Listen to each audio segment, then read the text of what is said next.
반갑습니다. 이원주 세무사입니다. 이번 시간에 객관식 문제 풀어보겠습니다. 유형자산에 관한 거고 페이지는 153페이지입니다. 153페이지. 처음에 나온 문제들은 뭐 그리 어렵지 않습니다. 천천히 보겠습니다. 첫 번째 문제.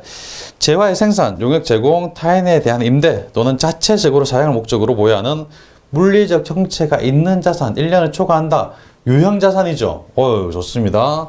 유형자산에 해당되는 거 상품은 재고자산입니다. 투자부동산은 투자자산이죠. 산업자산권은 나중에 다음 시간에 볼 무형자산입니다. 건설적인 자산만 유형자산이네요. 2번으로 갑니다.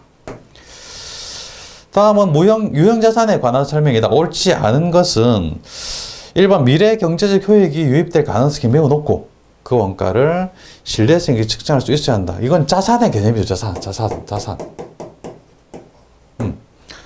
원가를 신뢰성 있게 측정할 수 있고 효익이 높다. 일단 넘어갑니다. 자산의 개념이니까 유형자산에 관한 설명도 맞을 겁니다. 자산이니까. 두 번째, 토지, 건물, 구축물, 기계장치, 건설적인 자산. 맞습니다. 유형자산 대표적인 게 맞습니다. 3번 이거 아니네요. 판매 목적이면 재고자산이죠. 4번 장기적으로 사용할 목적으로 물리적 형체가 맞죠. 장기적 1년 넘게 사용한다. 유형자산 맞습니다. 3번입니다. 다음에서 설명하고 있는 자산에 해당하는 계정 과목은 보호기간 종료일부터 1년 이상 사용. 1년 이상. 다음에 영업에 사용할 목적. 물리적 형체가 있다. 유형자산인 거죠. 유형자산 딱 보니까 2번밖에 없습니다. 비품. 컴퓨터, 책상 같은 거 비품. 상품은 재고자산, 임차보증금, 외상매출금 다 유형자산 아니죠. 4번으로 갑니다. 4번. 다음 거래와 관련된 설명으로 옳은 것은 업무용 승용차를 3천만 원에 구입하고 대금 중 2천만 원은 보통 예금에서 이차했으며 1천만 원은 신용카드 일시불로 계산했다. 업무용 승용차 계산했으니까 신용카드 계산했으니까 미지급금이죠. 승용차 구입 관련 취득세 200만 원은 현금으로 지급했다. 보겠습니다. 일단 분개를 해볼까요? 분개. 업무용 승용차니까 차변에 차량 운반구가 옵니다. 차량 운반구인데 이게 3천만 원짜리라고 해요. 구입했고 구입 관련 취득세를 200만 원 줬어요. 그러면 취득세 매일 부대 비용이니까 이 차량은 3천만 원짜리가 아니죠. 3,200만 원짜리죠. 차량 운반구 3,200만 원. 자변에 써주고요. 현금으로 지급한 게 200만 원입니다. 현금 지급이 200만 원. 그리고 보통 예금으로 지급한 게 2천만 원. 그럼 대변에 보통 예금 2천만 원.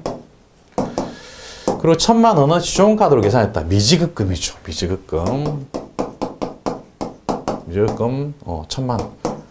신용카드로 결제하면 지금 당장 돈이 나가는 게 아니고 다음 달에 돈이 나갑니다. 그래서 아직 지급하지 않은 돈 미지급금이라고 쓰는데 이게 만약에 상거래였다면 미지급금이 아니라 매상매입금 정도 되겠죠. 근데 이게 상거래가 아니기 때문에 미지급금이라고 쓰는 거죠. 이렇게 분개를 합니다. 비용 발생인 세금과 원가라는 계정은 없죠. 여기서 세금을 내긴 합니다만은 이거는 세금과 원가로 쓰지 않고 차량 운반구로 쓰는 거죠. 오케이. 2번 부채 증가 미지급금으로 계산된 금 2천만 원. 미지급금은 1천만 원이네요. 미지급금 신용카드 계산하는 게 1천만 원이니까 2천만 원 아닙니다. 1천만 원입니다. 3번 자산 증가인 보통 예금으로 계산되는 금액이 1천만 원. 자산 증가가 아니고 보통 예금은 감소죠. 대변에 쓰는 거죠. 자산 증가인 차량 운반구에서 계산되는 금액이 맞네요. 차량 운반구 3,200만 원. 자산 증가 차변. 오케이. 4번이 답입니다. 4번. 다음으로 넘어갑니다. 5번입니다. 기계장치를 구입하면서 구입 대금 25만 원. 구입한 기계장치를 운반하기 위해 지출한 비용 5만 원. 구입 후 설치비 3만 원이 발생했다. 이후 시제품을 생산하는 데 5천 원 발생했으며 시제품 7천 원에 판매했다. 가만히 보니까 취득 원가가 어느 정도로 계산이 되어야 되는지를 잘 계산하라는 그런 문제인 것 같아요. 구입 대금이 일단 25만 원이고 운반비가 5만 원, 취득 부대 비용이니까 포함시켜 주는 거고요. 설치비도 취득 부대 비용이죠. 그래서 이런 것들은 다 취득 원가에 포함시켜 줍니다. 근데 우리가 아직 보지 못한 게 시제품을 생산하는데 5천 원 발생했다. 시제품입니다. 시제품을 생산한다는 말은 이 기계장치를 시험적으로 사용해 봤다 그런 말이에요. 시제품 5,000원 비용 들어서 생산했는데 이거를 7,000원에 또 판매했대요. 그렇다면 시제품을 생산하고 판매해서 얼마나 벌었나요? 5,000원 원가 발생해서 7,000원에 팔았으니까 2,000원 벌었습니다. 2,000원 벌은 거는 취득 원가에서 빼줘야 됩니다. 왜? 설치하는 과정에서 시운전하면서 돈을 벌은 거기 때문에, 돈을 쓴 게 아니라 돈을 벌은 거기 때문에 차감해 주는 거죠. 그래서 25만 원,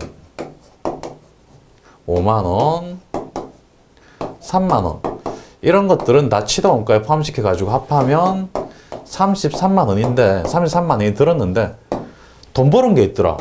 돈을 쓴 게 아니라 돈을 벌었다. 그렇다면 2,000원 빼주자. 2,000원 빼면 32만 8천 원이 이 기계장치의 취득 원가가 된다는 겁니다. 그래서 답이 1번입니다. 앞에 안 나온 거기 때문에 좀 어렵나요? 몇 번 풀어보시면 쉬워집니다. 지출한 비용은 다 취득 원가로 들어가고 지출한 중에 돈을 번 게 있다. 그러면 빼주자. 뭐 어렵지 않습니다. 6번으로 갑니다. 다음은 유형자산과 관련된 지출금액 중 유형자산의 취득원가에 포함할 수 없는 것은 설치비, 취득원가 맞죠? 부대비용입니다. 2번, 취득 시 사용 가능한 장소까지 운반하러 발생한 외부 운송 취급비, 운반비를 말하는 거죠. 취득 부대비용 맞습니다. 3번, 유형자산을 사업에 사용함에 따라 발생하는 수리비는 이건 아니죠. 취득과 관련 없죠. 취득과 관련 없고 사용과 관련이 있는 거죠. 그래서 취득 부대비용 아닙니다. 3번이 답입니다. 4번, 유형자산의 제작 시 설계와 관련은 전문가에 지급한 수수료 취득과 관련된 거 맞죠? 제작하는 거니까. 그래서 답이 3번이고요. 7번 보겠습니다. 페이지 넘겨져서 7번. 다음 공문에 나타난 거래를 회계 처리할 때 차변 계정 과목과 금액으로 오른 것은 뭐 회계 처리 붕괴하라는 이야기 같아요. 도담상사 내비결제고 별관 신축 관련 토지 3천만 원, 재비용 100만 원 포함해서 취득했고요. 사무실 업무 컴퓨터, TV 등 비품이겠네요. 200만 원을 재비용 10만 원 포함해서 구입했다고 합니다. 그렇다면 이렇게 될 겁니다. 차변의 토지가 재비용 포함해서 3천만 원. 그리고 이런 것들은 다 비품이죠. 차변의 비품. 다 재비용 10만원 포함해서 뭐 200만원 이렇게 차변에 써야 될 거고요. 대변에는 뭐 현금 지급했다면 현금 3,200만원 이렇게 쓰겠죠. 차변에는 토지 3천만원, 토지 3천만원, 비품 200만원. 그럼 답이 1번이네요. 1번. 이렇게 쓰는 거죠. 오케이. 넘어가겠습니다. 8번 보겠습니다. 다음의 거래가 발생했을 때 회계 처리로 가장 적절한 것은 보죠. 사용 목적입니다. 사용 목적이면 유형 자산이죠. 투자 목적이면 투자 부동산, 뭐 판매 목적이면 재고 자산일 텐데 사용 목적. 그래서 토지에 1억 원을 취득하고 대금은 약소금 발행해서 지급했다. 상거래가 아닙니다. 판매 목적이면 상거래일 텐데 상거래가 아니기 때문에 지급음이 아니라 미지급금입니다. 미지급금. 그래서 지급음은 틀린 답이 되겠죠. 최소한 1번, 2번은 답이 아니겠네요. 지급하였으면. 취득 및 등기에 관련된 비용 30만 원은 자기압수표로 납부. 자기압수표는 현금이죠. 현금으로 줬다는 이야기입니다. 대변에 현금 30만 원. 그러니까 대변에 미적금 1억 원, 현금 30만 원. 미적금 1억 원, 현금 30만 원. 두 개 다 맞네요. 토지가 얼마짜리냐? 토지는 1억 원짜리인데 취득 부대 비용 30만 원 포함해서 토지는 1억 30만 원짜리가 되는 거죠. 그래서 토지 1억 30만 원. 답이 3번이 됩니다. 넘어갑니다. 9번으로 가겠습니다. 수익적 지출을 자본적 지출을 처리했을 때 영향으로 옳지 않은 것은 수익적 지출은 수선비입니다. 수선비. 자본적 지출은 해당 자산의 원가죠. 그러니까 건물에 대한 자본적 지출이라면 건물로 들어갑니다. 수선비는 일종의 비용이죠. 건물 일종의 자산입니다. 그래서 수익적 지출을 자본적 지출로 처리했다라는 말은 비용인데 잘못해가지고 자산으로 처리했다 이렇게 해석을 해야 됩니다. 비용인데 잘못하고 자산으로 처리했다. 그 영향으로 옳지 않은 것은 비용으로 계산하지 않고 자산으로 계산했다면 비용 과소 비용이 과소계상되고 자산이 과대계상 됐다는 이야기죠. 비용이 과소됐다. 그러면 수익 빼기 비용은 이익인데, 뭐 당기순이익이란 말이죠. 이익인데, 비용이 과소했다. 비용이 과소계상됐다면 이익이, 당기순이익이 과다하게 쓰여졌다는 말입니다. 당기순이익이 과대계상. 맞네요. 비용이 과소계상. 또 맞네요. 자산 과대계상. 자산 과대계상. 이거 맞네요. 답이 4번입니다.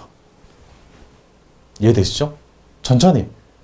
뭔 소린가 하고 있었는데, 바로 답이 나와버렸어요. 천천히 생각하시기 바랍니다.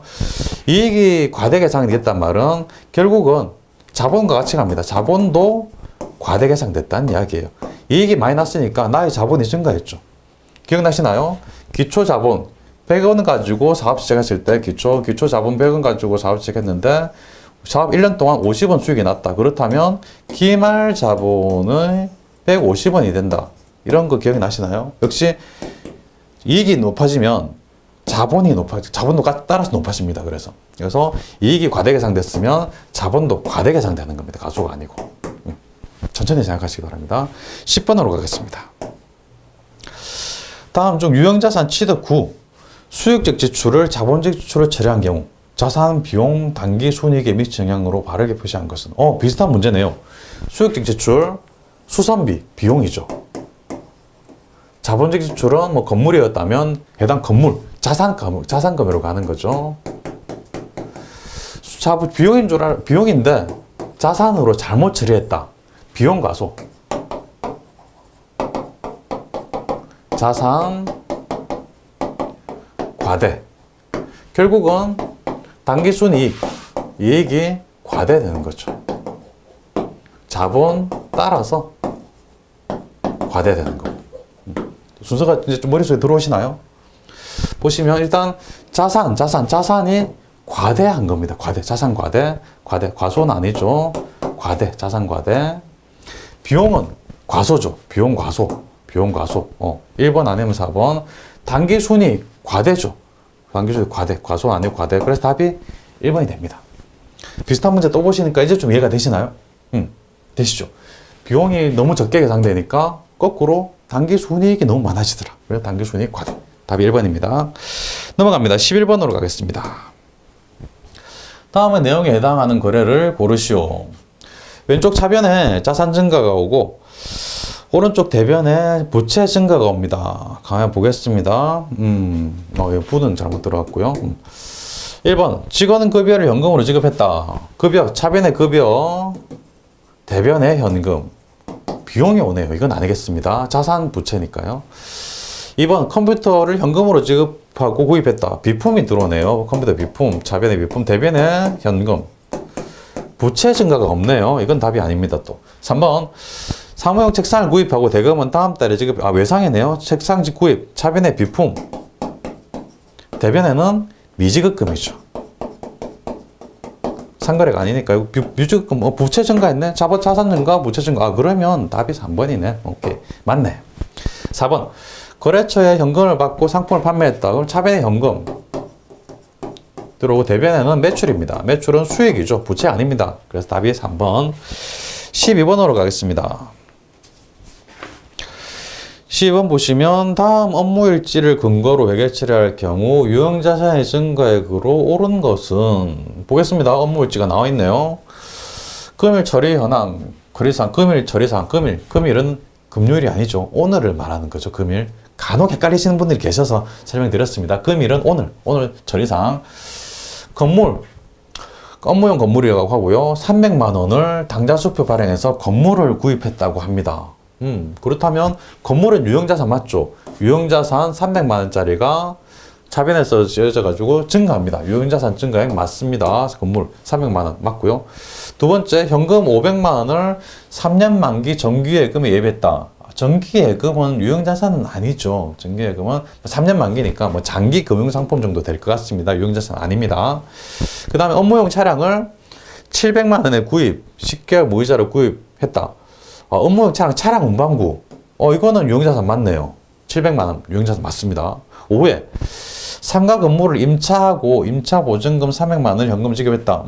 임차했으니까 건물을 산 건 아닙니다. 그냥 임차 보증금이라는 뭐 기타 그 비유동 자산이 생긴 겁니다. 그래서 여기서 보기에 유형 자산은 건물하고 업무용 차량 두 개입니다. 300만 원, 700만 원 합하면 1000만 원이죠. 답이 2번입니다. 13번으로 가겠습니다. 다음은 세무상사의 기계장치에 관련한 자료이다. 기계장치 취득원가로 계산될 금액은 얼마인가 물어봤습니다. 구입 가격하고 부대 비용 같은 거 합하라는 이야기 같아요. 구입 가격은 100만 원. 100만 원. 맞네. 설치 운반비. 이것도 포함시켜야지. 취득세. 취득할 때 취득세 안 내면 취득을 못 한다고 그러더라. 오케이. 10만 원 포함. 수입할 때, 외국에서 수입할 때는 관세가 무조건 나가야 됩니다. 취득 부대 비용 맞습니다. 맞고. 그 다음에 기계장치 관리 전담 지금 관리.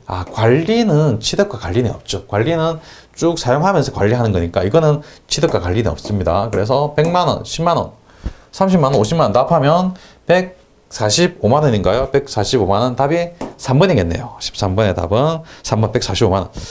이게 처음 나오는 항목이 있다 하더라도 점점 조금 초론해서 생각해 볼 수도 있고, 또 처음 나왔으니까 문제를 푸는데 못 맞췄다. 전혀 스트레스 받지 마시기 바랍니다. 지금 우리는 공부를 하고 있는 상황입니다. 다 알지 못해요. 그래서 문제에서 처음 본다 할지라도 이거는 취득원가에 포함시키는 항목이구나 라고 새롭게 알아가시면 됩니다. 넘어갑니다. 14번입니다. 다음의 자료로 비유동자산을 계산하면 얼마인가? 비유동자산 1년 넘게 실현되지 않는 거죠. 외상매출금은 유동입니다. 상품 유동이죠. 재고자산이죠. 이게 당자자산, 재고자산. 토지, 이거는 비유동, 유형자산이네요. 비품도 유형자산, 비유동이죠. 보통예금 당자자산입니다. 그래서 150만 원, 100만 원, 250만 원. 1번이 답이네요. 14번에 1번. 15번으로 갑니다. 15번 다음 내용 중에서 차량 운반구의 취득 가액은 얼마인가? 역시 관련 부대 비용을 합해라는 이야기 같아요. 우와, 자동차 멋있네. 새로 샀어? 소형. 이번에 새로 차량이 나와서 회사 업무용으로 사용하려고 3천만 원 주고 샀어. 3천만 원짜리. 그리고 구입할 때 추가 옵션에서 썬루프 설치 비용 100만 원. 썬루프가 100만 원이 나네요. 내비게이션도 50만 원. 취득 부대 비용 맞습니다. 진짜 좋은데 여기 긁혔네. 사고 났어. 어제 사고 내서 수리비 50만 원 들었다. 사자마자 바로 사고 내가지고 수리비가 나갔네요. 이 수리비는 이건 일종의 수익적 지출이라서 취득 부대 비용하고는 별 상관이 없습니다. 취득을 잘 했는데 본인 실수로 사고 내가지고 50만 원 더 들었으니까 이건 취득하고는 상관이 없죠. 3천만 원, 100만 원, 50만 원, 3,150만 원이 차량의 취득 가액에 해당이 됩니다. 3,150만 원. 3번이 되겠죠? 15번에 3번이었고요. 16번 보겠습니다. 다음은 주인화가 건물을 수리하고 현금으로 지출한 내용을 요약한 것이다. 건물의 취득 원가에 포함되는 금액은 보시죠. 유리창 교체, 이건 수익적 지출이죠. 수선비입니다. 수선비. 그래서 원상 회복을 위한 거다. 수선비고, 페인트 칠, 도장 비용, 페인트, 이것도 수선비입니다. 또 수익적 지출입니다. 수익적 지출. 그래서 비용으로 가는 거고요. 창고를 사무실로 개조했네요. 이거는 가치가 증대됐다고 합니다. 이거는 자본적 지출에 해당하는 거죠. 자본적 지출. 그래서 해당 자산의 원가로 들어가는 거죠. 건물의 취득가액에 포함되는 거는 이 100만 원밖에 없습니다. 위에 거는 50만 원, 5만 원, 이거는 자본적 수익적 지출이기 때문에 이거는 상관없고 그냥 비용으로 지급되는 거고, 사무실로 개조했다. 이거는 자본적 지출이기 때문에 100만 원만 취득 원가에 포함이 되는 거죠. 해당 자산의 원가에 포함이 된다. 17번으로 가겠습니다. 다음 페이지 17번. 다음은 희망산업의 비품 처분과 관련된 자료이다. 비품의 취득가액은 얼마인가? 비품 취득가액이 얼마인지 물어봤습니다. 감가상각 누계액이 100만 원이고요. 처분 가액이 있고 처분 이익이 났습니다. 그러면 분개를 해보면 쉽게 나타납니다. 비품을 처분했다. 돈 받고 팔았다는 이야기인데요. 돈 받고 팔면 비품의 취득원가가 대변으로 가죠. 대변에 비품 써주고요. 얼마인지 아직 모릅니다. 감가상각 누계액 무조건 차변의 감가상각 누계액이 100만 원. 무조건 차변이라고 했습니다. 처분 가액이 120만 원, 현금으로 들어왔으면 현금 120만 원 받았다는 이야기입니다. 차변에 현금 120만 원. 처분 이익이 났습니다. 이익은 대변이죠. 손실은 비용이니까 차변이고 이익은 대변. 용자 처분 이익. 처분 이익 10만 원. 쓸 거 다 썼습니다. 차변 합계와 대변 합계가 일치해야 되겠죠. 차변 합계를 보니까 더해보니까 220만 원이네. 220만 원. 그러면 대변 합계도 220만 원이 돼야 되겠지 라고 판단하고 10만 원 빼주니까 210만 원이네요. 비품의 취득업 가액은 210만 원. 답이 그래서 2번이 됩니다. 어렵지 않으시죠? 분개만 해보면 됩니다. 18번으로 가겠습니다. 18번. 건물 처분과 관련된 자료에다 건물의 처분 가액은 얼마인가? 역시 분개해보면 됩니다. 건물 팔았으니까 대변으로 나갑니다. 대변의 건물 1억 원, 1억 원. 차변에는 무조건 감가상각 누계 무조건입니다. 감가상각 누계 5천만 원, 5천만 원. 유형자 처분 이익, 이익이니까 대변에 오겠죠. 차변에 손실이라면 차변에, 이익은 대변에. 유형자 처분 이익, 처분 이익 4천만 원. 처분가액이란 말은 건물을 얼마에 팔았냐고 물어보는 겁니다. 얼마에 팔았을까? 빈 거는 여기 빈 게 하나 있네요. 이 자리에 들어갈 금액을 구하라는 겁니다. 차변 대변 합계가 1억 4천만 원. 그러면 차변 합계도 1억 4천만 원 돼야 될 겁니다. 1억 4천만 원. 그렇다면 5천만 원이 감가 누계액이니까 9천만 원이 남네. 9천만 원이 처분가액이 되는 겁니다. 처분가액 9천만 원. 3번이네요.